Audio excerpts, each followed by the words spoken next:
Tuhan, bahkan anak-anak-Mu yang telah hadir di tempat ini, kiranya Tuhan terus berkarya dalam setiap kehidupan kami. Ini hidup kami, Tuhan, kami serahkan ke dalam tangan kasih-Mu. Dalam nama Tuhan Yesus kami telah berdoa dan mengucap syukur. Semua yang percaya katakan Amin. Shalom semuanya. Shalom. Sekali lagi shalom. Shalom. Di nama Tuhan, pada saat ini kita akan membuka Alkitab kita yang terambil dari 1 Petrus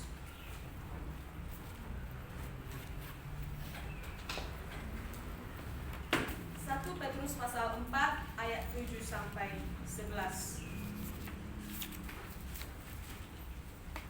1 Petrus pasal 4 ayat 7 sampai 11.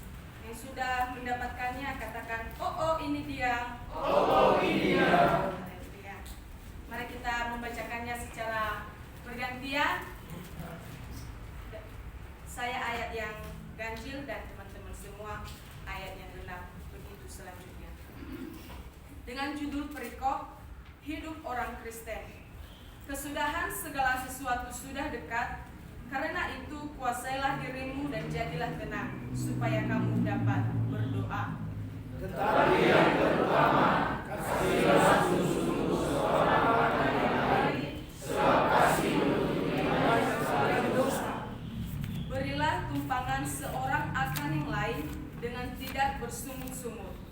Layanilah seorang akan yang lain, sesuai dengan bagian yang telah diperoleh tiap-tiap orang sebagai pengurus yang baik dari kasih karunia Allah. Kita sama-sama membacakan ayat yang 11. 1, 2, 3. Jika ada orang yang berbicara, baiklah dia berbicara sebagai orang yang menyampaikan firman Allah. Jika ada orang yang melayani, baiklah dia melakukannya dengan kekuatan yang dianugerahkan Allah, supaya Allah dimuliakan dalam segala sesuatu karena Yesus Kristus. Dialah yang punya kemuliaan dan kuasa sampai selama-lamanya. Amin. Baik, sebelumnya penulis kitab Petrus ini adalah Petrus sendiri. Tahun penulisannya 65 Masehi. Dan tema besar dari kitab Petrus ini adalah kemenangan atas penderitaan. Nah, surat ini ditujukan kepada umat-umat pilihan atau orang-orang percaya. Tujuan dari kitab Petrus ini adalah untuk memberi semangat dan menguatkan saudara-saudara seiman. Baik, langsung saja tema yang bisa saya bagikan kepada kita semua pada pagi hari ini adalah cara hidup orang yang percaya. Hidup orang yang percaya di dalam Yesus Kristus adalah orang yang sungguh-sungguh percaya kepada Yesus. Orang yang tidak pernah khawatir, orang yang tidak pernah takut akan keadaan yang ia lalui. Ya, jadi terkadang orang Kristen khawatir dalam segala sesuatu, dan orang yang percaya pun tetap khawatir dengan keadaan yang ia alami. Apakah benar? Benar. Haleluya. Baik Bapak Ibu dan saudara-saudara yang dikasihi oleh Tuhan Yesus Kristus, pertanyaannya bagi kita adalah bagaimana saya dan saudara menjalani kehidupan orang yang percaya di dalam Yesus Kristus menurut kitab 1 Petrus ini ayat 7 sampai 11. Nah, ada beberapa poin yang bisa saya bagikan kepada kita semua. Yang pertama adalah mampu menguasai diri dan tenang. Bagaimana seseorang yang percaya kepada Yesus Kristus mampu menguasai diri dan tenang? Hanya orang yang menguasai diri yang dapat berdoa dan dapat petunjuk dari Tuhan. Ada amin? Amin. Hati nurani yang ia miliki dan hati nurani yang harus ia jaga dalam mengendalikan dirinya sendiri. Ia mampu menguasai dirinya dalam segala hal. Terkadang orang Kristen tidak dapat mengendalikan dirinya sendiri. Dalam segala sesuatu, baik dalam keadaan yang ia alami, dia tidak dapat mengendalikan dirinya sendiri. Tetapi kita, orang-orang yang sungguh-sungguh percaya kepada Yesus Kristus, pasti kita dapat mengendalikan diri dan dapat menguasai diri dengan tenang. Ada amin? Nah, kita bisa melihat di Lukas pasal 21 ayat 34. Saya minta salah satu orang membacakannya. Lukas 21 ayat 34. Lukas 21 ayat yang ke-34. Tetapi Yesus berkata, 34.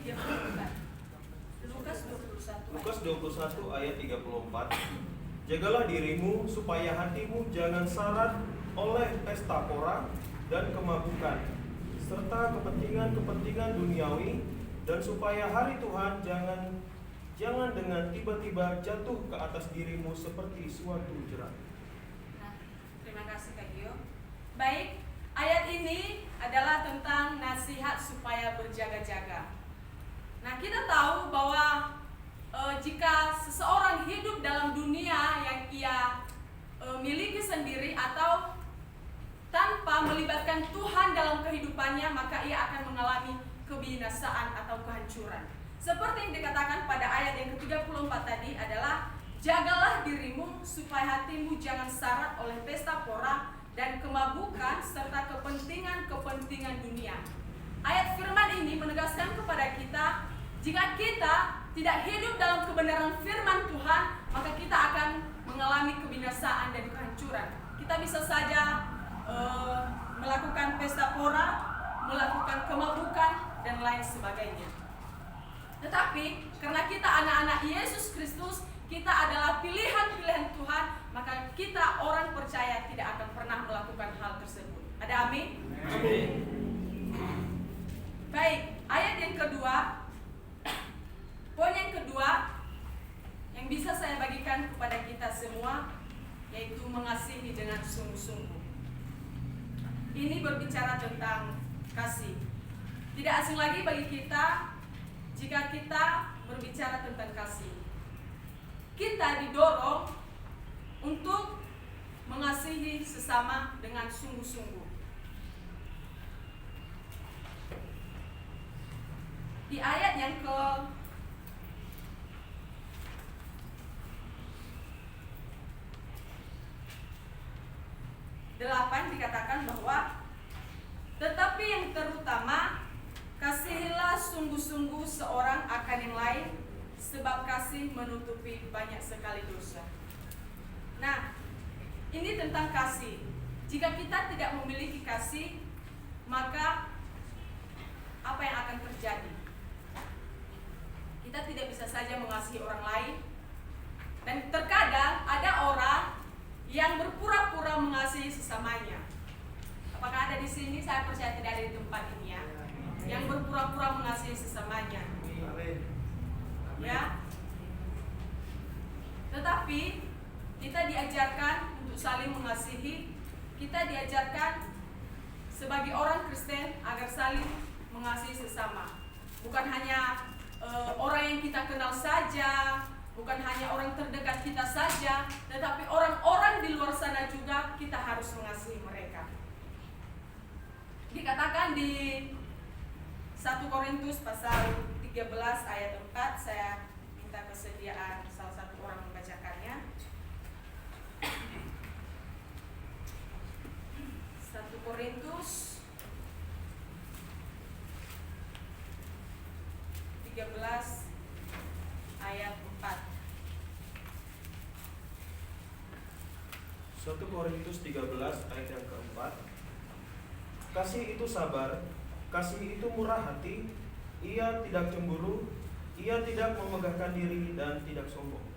Nah, berarti ayat ini mengajarkan kita bahwa kasih itu sabar. Jika kita tidak memiliki kasih, maka kita tidak bisa sabar. Jika kita tidak memiliki kasih, maka kita tidak bisa murah. Jika kita tidak bisa memiliki kasih, maka kasih itu bisa sombong dan memegahkan dirinya sendiri. Jadi saya mau mengajak saudara-saudara di tempat ini agar kita saling mengasihi, agar kita memiliki kasih yang luar biasa di dalam Yesus Kristus. Nah, biarlah kehidupan kita bisa mengasihi sesama kita. Ada amin?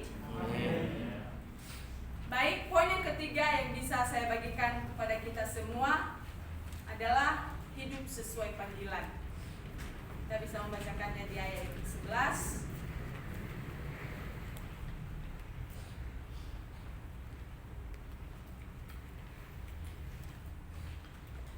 Ayat 11 dikatakan, jika ada orang yang berbicara, baiklah ia berbicara sebagai orang yang menyampaikan firman Allah. Jika ada orang yang melayani, baiklah ia melakukannya dengan kekuatan yang dianugerahkan Allah, supaya Allah dimuliakan dalam segala sesuatu, karena Yesus Kristus ialah yang mempunyai kemuliaan dan kuasa sampai selama-lamanya. Nah, semua manusia yang diciptakan hanya untuk kemuliaan Tuhan saja. Dikatakan hidup sesuai panggilan. Jika kita hidup sesuai panggilan kita, maka kita akan mendapatkan kasih karunia Allah. Kita akan diperlengkapi oleh senjata-senjata Allah. Kita akan diperlengkapi oleh karunia-karunia yang Tuhan percayakan kepada kita. Tetapi jika kita hanya melayani dengan ingin dikenal, melayani hanya asal-asalan, maka karunia-karunia itu tidak ada gunanya. Mungkin ada sebagian di antara saudara-saudara, kalau disuruh melayani, saya tidak mau Pak.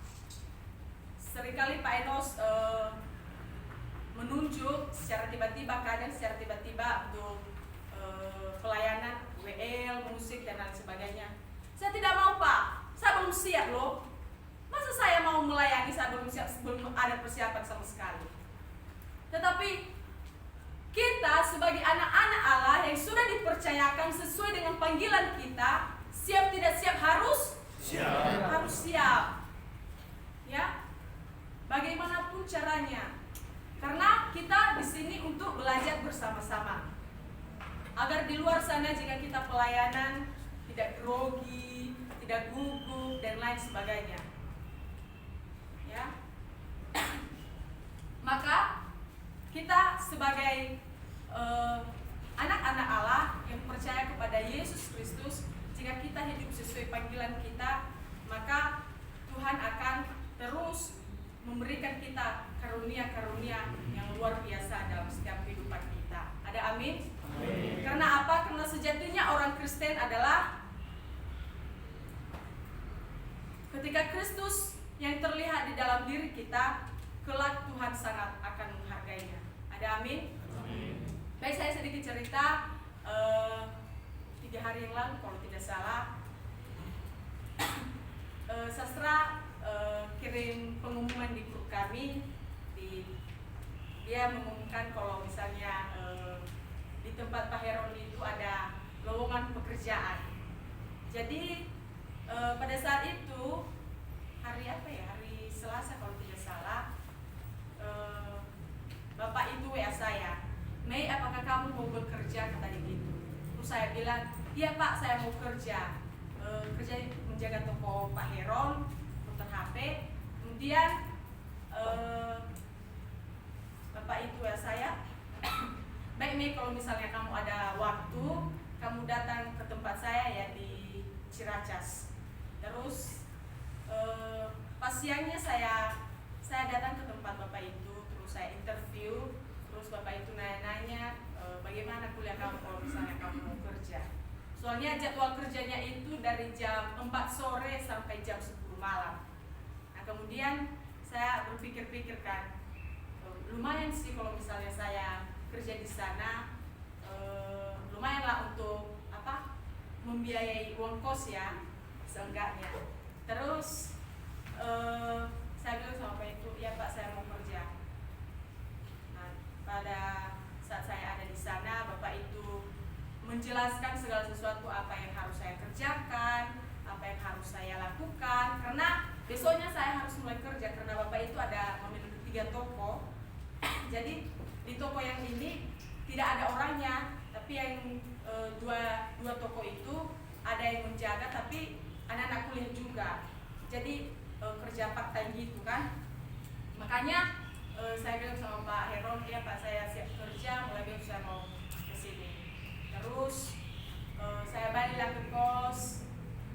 Terus saya konfirmasi sama keluarga juga, karena nggak enak kan kalau misalnya pulang malam, karena kan jadwal kerjanya itu sampai jam 10 malam.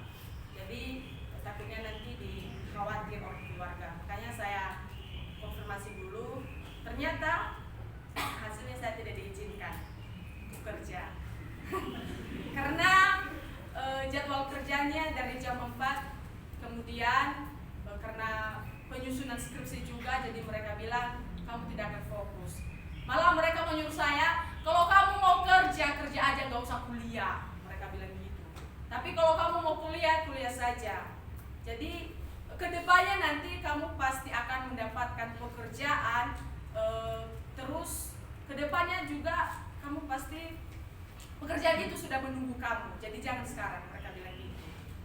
Jadi saya agak kecewa sih, agak kecil hati, karena kan saya sudah interview kan sama Pak Heron. Jadi saya nggak mau lah Pak Heron itu kecewa sama saya. Terus saya ngomong lah baik-baik, Pak, saya benar-benar minta maaf kalau saya tidak bisa bekerja di tempat Bapak. Kenapa, Mei? Ditanya gitu. Terus saya jelaskanlah perlahan-lahan, gini Pak, keluarga tidak mengizinkan dan ini alasannya.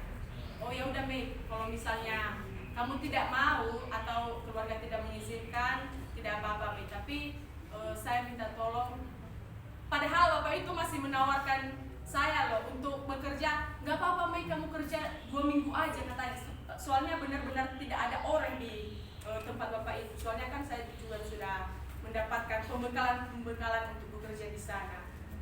Jadi mungkin Bapak itu agak kecewa sih, tetapi saya bilang sama Bapak itu, saya benar-benar minta maaf ya Pak. Saya bukan mengecewakan Bapak, tetapi mungkin inilah kendala yang harus saya hadapi. Terus katanya, ya udah Mei, nggak apa-apa, kamu fokus kuliah aja. Terus kalau misalnya ada teman kamu yang mau kerja, minta tolong carikan sama saya. Terus saya bilang sama teman-teman saya yang mendapatkan pekerjaan itu sekarang adalah Junita Asoka. Jadi dia kerja di sana sekarang. Jadi saya percaya bahwa setiap keinginan kita itu walaupun sudah direncanakan, tetapi kalau Tuhan tidak mau mengizinkannya, maka mungkin secara manusia kita agak kecewa, tapi kita yakin bahwa Tuhan akan terus menyertai kita ke depannya. Ada amin? Baik, demikian saja kebenaran firman Tuhan pada pagi hari ini. Karena kita yang mendengar terus diberkati oleh Tuhan. Mari kita bersatu dalam doa. Kami bersyukur Tuhan buat setiap firman yang telah kami dengar pada pagi hari ini. Biarlah firman-Mu Tuhan kami dapat mengaplikasikannya dalam setiap kehidupan kami. Berkatilah kami anak-anak-Mu yang sudah hadir di tempat ini Tuhan. Agar kami terus menjadi pelayan-pelayan yang sejati di hadapan-Mu, dan kami mau terus memuliakan nama-Mu di atas kerajaan surga. Terima kasih Tuhan, kehidupan kami selanjutnya kami serahkan ke dalam tangan kasih-Mu. Dalam nama Tuhan Yesus kami telah berdoa dan mengucap syukur. Semua yang percaya katakan